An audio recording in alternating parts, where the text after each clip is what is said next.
আসসালামু আলাইকুম। বাংলাদেশ বেতার, রাজশাহী। স্থানীয় সংবাদ পড়ছি শিখা খাতুন। বেসামরিক বিমান পরিবহন ও পর্যটন মন্ত্রী আফরোজা খানম রিতা, প্রতিমন্ত্রী এম রশিদুজ্জামান মিল্লাত এবং স্থানীয় সরকার প্রতিমন্ত্রী মীর শাহে আলম একদিনের সরকারি সফরে এখন বগুড়ায় অবস্থান করছেন। তারা বগুড়ায় বিমানবন্দর চালুর সম্ভাব্যতা যাচাই করতে এখন সরজমিনে পরিদর্শন করছেন। এ সফরে বিমানবন্দর দ্রুত চালুর সম্ভাব্য করণীয় নির্ধারণ করা হবে। একই সঙ্গে বগুড়ায় একটি ফ্লাইং একাডেমি স্থাপনের বিষয়েও আলোচনা হবে।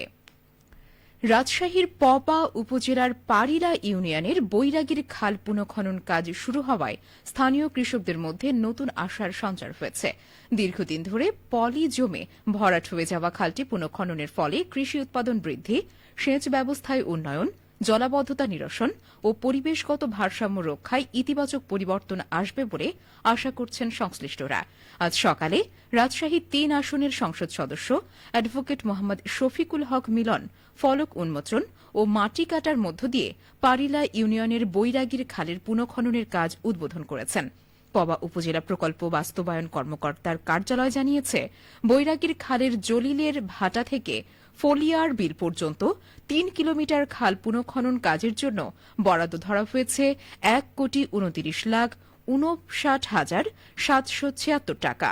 প্রকল্পটি বাস্তবায়িত হলে খালের পানি ফলিয়ার বিল হয়ে দুর্গাপুর উপজেলার প্রধান নদী হোজা নদীতে গিয়ে মিলিত হবে। ফলে কৃষি জমিতে পানি নিষ্কাশন সহজ হবে এবং শুষ্ক মৌসুমে সেচ সুবিধা বৃদ্ধি পাবে। স্থানীয়দের হিসাব অনুযায়ী এই পুনঃখনন কার্যক্রমের সুফল পাবে প্রায় ২০,০০০ পরিবার। বগুড়া শহরের চক সূত্রাপুর সুইপার কলোনি এলাকায় পৌরসভার পরিচ্ছন্নতা কর্মীদের জন্য বহুতল আবাসিক ভবন নির্মাণ করা হচ্ছে। প্রায় ২০ কোটি টাকা ব্যয়ে নির্মিতব্য এই ভবনে আধুনিক সব সুবিধা সহ ৭২টি ফ্ল্যাট থাকবে। গতকাল প্রকল্পটির ভিত্তিপ্রস্তর স্থাপন করেন বগুড়া ৬ সদর আসনের সংসদ সদস্য রেজল করিম বাদশা। এ সময় স্থানীয় সরকার প্রকৌশল অধিদপ্তরের কর্মকর্তা সহ স্থানীয় বিএনপি নেতারা উপস্থিত ছিলেন। এলজিইডি সূত্রে জানা গেছে, পৌরসভার পরিচ্ছন্নতা কর্মীদের আবাসন সংকট নিরসনে এই প্রকল্প হাতে নেওয়া হয়েছে। ৭ তলা বিশিষ্ট ভবনটি প্রায় ৮,৯০০ বর্গফুট জায়গার উপর নির্মিত হবে। আগামীকাল ২৫শে বৈশাখ বিশ্বকবি রবীন্দ্রনাথ ঠাকুরের ১৬৫তম জন্মবার্ষিকী।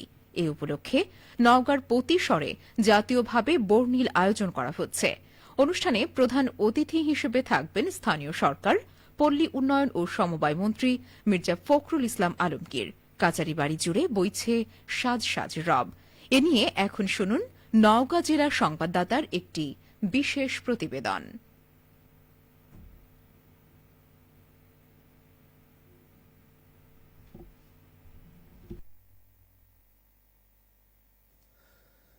নওগাঁর পতিসর বিশ্বকবি রবীন্দ্রনাথ ঠাকুরের নিজস্ব জমিদারির কাচারি বাড়ি। তিনি এখানে প্রথম এসেছিলেন ১৮৯১ সালে, শেষ বিদায় নিয়েছিলেন ১৯৩৭ সালে। কবির জন্মদিনে প্রতি বছরের মতো এবারও পতিসরে বইছে উৎসবের আমেজ। স্থানীয় কয়েকজন বাসিন্দা যেমনটি বলছিলেন, এটা আমাদের নওগাঁবাসী, নওগাঁ জেলার এবং আত্রাইবাসী, রান্নাগরবাসীর একটা উৎসবের দিন। কালীগ্রাম পরগনা রবীন্দ্রনাথের নিজস্ব পরগনা। কবিগুরু রবীন্দ্রনাথ ঠাকুরের জীবদ্দশায় উনি যে নোবেলটা পেয়েছিলেন, সেই নোবেলের সমুদয় টাকা কিন্তু এই পতিসরে কৃষকদের জন্য উৎসর্গ করেছিলেন। এবারের উৎসবে যোগ দিতে আসছেন স্থানীয় সরকার, পল্লী উন্নয়ন ও সমবায় মন্ত্রী মির্জা ফখরুল ইসলাম আলমগীর। কাচারীবাড়িতে কবির স্মৃতিচিহ্নগুলো নতুন করে সাজানো হচ্ছে, প্রস্তুত করা হচ্ছে দেবেন্দ্র মঞ্চ।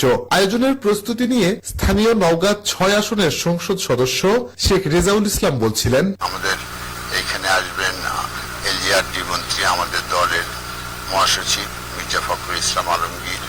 রাষ্ট্রীয়ভাবে পৃষ্ঠপোষকতা করছে, তার পাশাপাশি আমরা যারা রাজনৈতিক নেতাকর্মী আছি তারা প্রশাসনকে সহযোগিতা করছে। বিশ্বকবির জন্মোৎসবে পতিসরে দিনব্যাপী কর্মসূচির মধ্যে রয়েছে আলোচনা সভা ও সাংস্কৃতিক পরিবেশনা। এছাড়া কাচারীবাড়ির আঙিনায় বসানো হচ্ছে গ্রামীণ মেলা।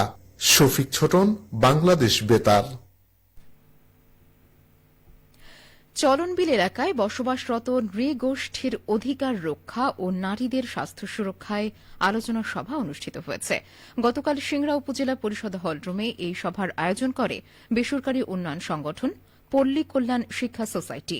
সভায় বক্তারা বলেন, বর্তমান সরকার দেশের সুষম উন্নয়ন নিশ্চিত করতে চায়। দেশে কোনো জনগোষ্ঠী আর অনগ্রসর থাকবে না। সকল শ্রেণী পেশার মানুষের উন্নয়নে কার্যকর পরিকল্পনা প্রণয়ন এবং বাস্তবায়ন করা হচ্ছে। সভায় সভাপতিত্ব করেন উপজেলা নির্বাহী অফিসার আবদুল্লাহ আল রিফাত। সবশেষে আবহাওয়া। আজ দুপুর 12টায় রাজশাহীতে তাপমাত্রা ছিল 30 ডিগ্রি সেলসিয়াস। এ সময় বাতাসে আপেক্ষিক আর্দ্রতার পরিমাণ 62%। রাজশাহী ও পার্শ্ববর্তী এলাকায় আজ সূর্যাস্ত সন্ধে 6:37 সংবাদ শেষ হল। আমাদের পরবর্তী স্থানীয় সংবাদ দুপুর 2:05।